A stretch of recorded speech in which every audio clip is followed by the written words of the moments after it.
Bismillahirrahmanirrahim. Assalamualaikum warahmatullahi wabarakatuh. Alhamdulillah bini'matihi tatimmus salihat. Ashhadu an la ilaha illallah wahdahu la syarika lah. Wa ashhadu anna Muhammadan abduhu wa rasuluh.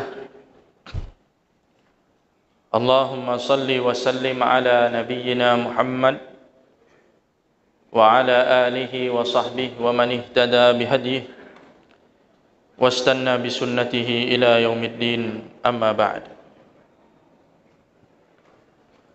Kaum muslimin wal muslimat,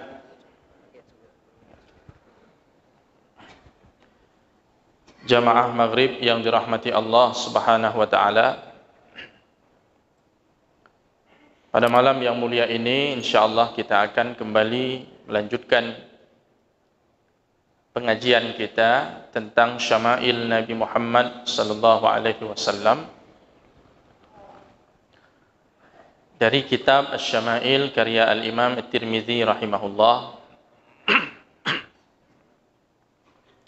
Kita sudah sampai pada bab ke-20 tentang Rasulullah sallallahu alaihi wasallam menggunakan qina'. Qina' ini sepotong kain atau sejenisnya yang biasanya dibutuhkan pada saat meminyaki rambut dengan minyak.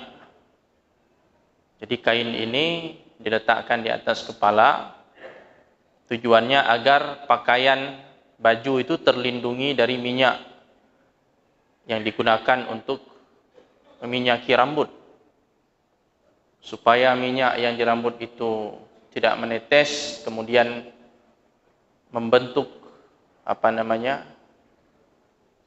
sehingga membuat bercak di baju atau di pakaian, maka digunakanlah kain itu untuk menutupinya. Jadi Rasulullah sallallahu alaihi wasallam menggunakan qina' itu, penutup kepala ketika dia menyisir rambutnya. Hadis 126 diriwayatkan oleh Al-Imam At-Tirmidzi dengan sanadnya secara utuh dari Anas bin Malik radhiyallahu an. Anas berkata, "Kana Rasulullah sallallahu alaihi wasallam yukthirul qina'." Rasulullah sallallahu alaihi wasallam sering memakai qina', kain penutup kepala ketika menyisir rambut itu. Ka'anna thawbahu thawbu zayyat, sehingga seakan-akan pakaian beliau itu adalah pakaian tukang minyak. Maksudnya di pakaian itu banyak terdapat titik-titik bekas minyak. Karena kalau minyak itu menetes di baju, susah untuk dihilangkan, ya. Terlihat, ya. Hadis ini ketika dikaji oleh para ulama hadis, ternyata ada persoalan, ada masalah. Dalam riwayat yang lain disebut Rasulullah sallallahu alaihi wasallam banyak meminyaki rambutnya, kemudian menyisir jenggotnya dan menggunakan qina', sehingga pakaian Rasulullah seakan-akan seperti pakaian tukang minyak. Itu dalam riwayat yang lain, namun seperti yang saya sampaikan, hadis ini ada kelemahan. Yang pertama, kelemahan dari segi sanadnya, dari segi rantai periwayatannya itu ada masalah. Karena di dalamnya ada Rabi' bin Sabih. Dalam sanadnya ada sosok yang bernama Rabi' bin Sabih. Kata para ulama, dia itu adalah saduq, orang yang jujur. Ucapannya itu jujur, tidak suka bohong. Tapi hafalannya lemah. Jadi bisa saja ketika orang berbicara itu tidak sesuai dengan fakta, bukan karena dia ingin bohong, tapi karena memang daya ingatnya yang lemah. Ada juga yang berbicara tidak sesuai fakta karena bohong, karena ingin berbohong. Tapi Rabi' ini bukan tipe pembohong, dia itu hafalannya lemah. Kadang-kadang menyampaikan sesuatu itu silap atau salah. Ibnu Hibban mengatakan, Ibnu Hibban ini ulama ahli hadis, ahlul jarhi wa ta'dil. Termasuk salah seorang penilai. Dalam dunia hadis dia penilai, menilai orang dia, menilai orang ini bisa dipakai hadisnya, diterima hadisnya atau tidak. Dia sebagai tim penilai itu pada zamannya. Dia mengatakan Rabi' bin Sabih ini ahli ibadah, tapi bukan ahli hadis. Nah, kalau soal ibadah rajin, tapi kalau masalah hadis dia lemah. Nah, bisa saja begitu, tidak ahli dalam bidang ilmu, tapi dia ahli dalam bidang ibadah. Oleh karena itu di dalam hadisnya banyak hal-hal yang mungkar. Mungkar di sini bukan maksiat arti mungkar. Jadi mungkar dalam konteks hadis itu bukan mungkar, itu artinya maksiat. Kalau dalam konteks dakwah ya mencegah perbuatan keji dan mungkar. Mungkar itu maksiat.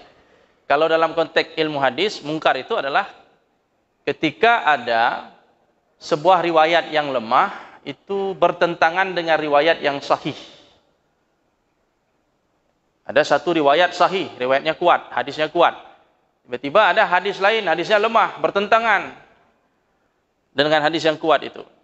Jadi dia sudah lemah, kemudian bertentangan lagi dengan yang lebih kuat. Maka status lemahnya menjadi parah, menjadi mungkar. Jadi kalau disebut mungkar berarti ada unsur mukhalafahnya, ada unsur pertentangannya. Ya kalau lemah saja, jangan menantang.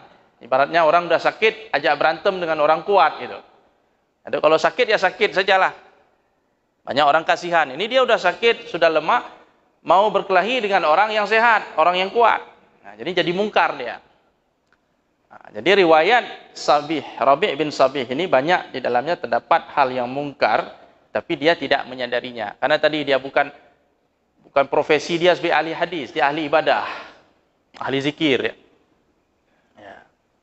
Sehingga hadis ini bermasalah. Ditambah lagi ada Aban bin Yazid. Nah, dia juga kenal sebagai perawi yang lemah. Jadi secara sanad hadis ini bermasalah. Kemudian secara matan pun ya, Imam Ibnu Katsir sini memberikan satu komentar. Dalam hadis ini kata beliau, kata Imam Ibnu Katsir rahimahullah, ada yang aneh atau mungkar, yaitu redaksinya itu. Redaksi mengatakan bahwasanya baju Rasulullah seperti baju tukang minyak. Ini yang dikritisi oleh Ibnu Katsir. Beliau mengatakan ini bukanlah ciri-ciri baju Rasulullah. Karena kalau Rasulullah memakai baju seperti itu, pasti orang tidak senang melihat beliau. Kalau dikatakan baju Rasulullah seperti tukang minyak, banyak bercak-bercak minyak itu, titik-titik bekas minyak itu, Rasulullah berarti berpenampilan yang tidak nyaman untuk dilihat orang. Padahal Rasulullah SAW sangat memperhatikan kebersihan, kesucian dan kerapian, keindahan. Itu salah satu sifat Nabi SAW. Beliau rambutnya disisir dengan rapi, diminyaki, ya, bajunya pun bersih. Itu sifat Nabi SAW. Sebagaimana riwayat Jabir bin Abdullah dalam hadis yang sahih, riwayat Abu Dawud. Suatu hari Rasulullah SAW datang menemui sahabatnya. Pada saat itu Nabi melihat seseorang yang rambutnya acak-acakan. Penampilannya tidak jelas ini, rambutnya tidak disisir. Melihat itu Rasulullah berkata, "Ama kana yajidu hadza ma yusakkinu bihi sya'rah?" Tidakkah orang ini mendapati sesuatu yang bisa merapikan rambutnya? Apa orang ini enggak punya sisir, Pak, untuk menyisir rambutnya, merapikan rambutnya? Jadi Rasulullah mengkritisi sahabatnya yang berpenampilan seperti itu. Jadi jangan seperti itulah, Islam tidak seperti itu. Islam itu harus tampil dengan penampilan yang membuat orang nyaman melihatnya. Ini salah satu bagian dari dakwah kita. Ya. Jadi Rasulullah mengkritik gitu. Kenapa ini tidak menyisir rambutnya, merapikan rambutnya? Kemudian Rasulullah melihat lagi ada yang lain lagi, sahabat yang lain lagi, wa alaihi thiyabun wasikhah. Dia memakai baju yang kotor, bajunya kotor, kumuh. Kemudian Nabi mengatakan, amakana hadza yajidu ma'an yaghsilu bihi thawbah? Tidakkah orang ini mendapati sesuatu, mendapati air yang bisa digunakan untuk mencuci bajunya itu? Bajunya sudah kotor, kenapa tidak dicuci-cuci? Jadi Rasulullah mengkritisi sahabatnya karena melihat bajunya kotor. Jadi kalau begitulah sikap Rasulullah sallallahu alaihi wasallam terhadap sahabatnya, bagaimana mungkin, kata Ibnu Katsir, Rasulullah bajunya itu seperti baju tukang minyak. Nah, jadi dari segi matannya juga ada nakarah, ada keanehan, kejanggalan. Tidak mungkin baju Nabi sallallahu alaihi wasallam seperti itu. Ini kata Ibnu Katsir rahimahullah. Kaum muslimin yang dirahmati Allah Subhanahu wa taala, oleh karena itu hadis 126 ini menjadi hadis yang bermasalah. Jadi kita catat itu ya. Disebutkan dalam Sahih Al-Bukhari, di hadisnya sahih. Diriwayatkan dari Aisyah radhiyallahu anha, dia berkata, "Fabainama nahnu yauman julusun fi baiti Abi Bakrin fi nahri Zahirah." Suatu ketika kami duduk di rumah Abu Bakar, kata Aisyah, waktu itu beliau masih kecil. Kami duduk di rumah Abu Bakar di tengah hari fi nahri Zahirah. Itu siang, tengah hari ya. Tiba-tiba datang Nabi sallallahu alaihi wasallam. Qala qailun, seseorang berkata kepada Abu Bakar, qala qailun li Abi Bakrin, hadza Rasulullah sallallahu alaihi wasallam mutaqanni'an. Ini Rasulullah sallallahu alaihi wasallam datang ke rumah kita dalam keadaan memakai qina', menutupi kepalanya dan wajahnya. Dan ini Rasulullah waktu itu, ini kisahnya kisah hijrah. Rasulullah sallallahu alaihi wasallam datang ke rumah Abu Bakar untuk mengajaknya atau menemani beliau berhijrah. Karena memang Rasulullah sudah mendapat perintah dari Allah Subhanahu wa taala untuk hijrah ke Madinah. Tapi perjalanan hijrahnya kali ini beresiko karena beliau dicari-cari, mau dibunuh. Orang-orang Quraisy sudah sepakat itu. Ya, kecuali Bani Hashim ya. Keluarga Rasulullah, kabilahnya Rasulullah itu yang tidak sepakat. Jadi Rasulullah harus menyusun strategi. Termasuk dia menyelinap masuk ke rumah Abu Bakar dengan menggunakan qina' ini untuk berbicara, menyusun strategi dengan Abu Bakar bagaimana perjalanan hijrah mereka ke Madinah. Itu ya. Di Abu Bakar yang diajak oleh Nabi sallallahu alaihi wasallam. Nah, jadi Rasulullah itu walaupun dia orang yang paling bertawakal kepada Allah, tapi dalam hal-hal yang seperti itu Nabi melakukan ikhtiar, berusaha dia. Pakai penutup kepala, penutup wajah. Dia siapkan kendaraan yang bagus. Kemudian dia atur rute perjalanan. Bahkan dia sewa penunjuk jalan. Tempat persembunyian. Sudah siap semua. Itu Rasulullah SAW. Jadi persiapannya betul-betul matang. Jadi tidak ada Nabi mengandalkan, alah pasti kan dijaga sama Allah ini. Jibril ada di mana-mana. Kapan aja kita perlu datang malaikat menjaga. Tidak begitu Nabi SAW mengajarkan kita. Nah, itulah tawakal yang benar itu. Tawakal itu seperti itu. Bukan tawakal, berpangku tangan gitu. Menunggu keajaiban. Tidak seperti itu. Jadi Rasulullah mencontohkan. Jadi dalam kisah ini Nabi memakai qina' itu tadi. Ibnul Qayyim rahimahullah dalam kitabnya Zadul Ma'ad mengatakan, sebenarnya Nabi melakukan hal itu pada saat tersebut Nabi ingin bersembunyi, ingin mengelabui musuh gitu. Ya, karena perjalanannya ini tidak boleh diketahui oleh orang Mekah. Walaupun Nabi SAW tahu, yakin akan pertolongan Allah, tapi ini semua dia lakukan dalam rangka ikhtiar, mengikuti sunnatullah. Dalam hidup ini ada sunnatullah, aturan-aturan Allah yang kita ikuti. Setelah semua usaha kita lakukan, nah tinggal kita tunggu pertolongan Allah Subhanahu wa taala. Pada saat Nabi sudah bersembunyi di gua,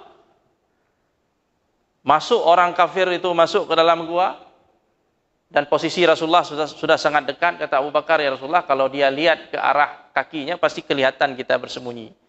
Nah, disitulah Nabi mengatakan, jangan takut Abu Bakar, kita ini berdua, yang ketiga adalah Allah Ta'ala. Jadi Allah bersama kita. Innallaha ma'ana, jangan takut. Jadi sudah semuanya ikhtiar dilakukan, tawakal kepada Allah. Selamatan itu di tangan Allah Subhanahu wa taala. Jadi beliau memakai qina pada waktu itu bukan karena satu kebiasaan Nabi memakai qina, karena yang mengatakan hadis mengatakan Nabi selalu pakai qina, sering pakai qina, hadisnya sudah lemah tadi, sudah kita bantah. Sudah dibantah oleh para ulama, kekuatan hadisnya itu bermasalah. Jadi kata Ibnul Qayyim, yang benar Nabi SAW pernah pakai qina untuk keperluan-keperluan tertentu, tapi tidak menjadi kebiasaan beliau. Ini kesimpulan dari Ibnul Qayyim sesuai dengan apa yang disampaikan oleh Ibnu Katsir.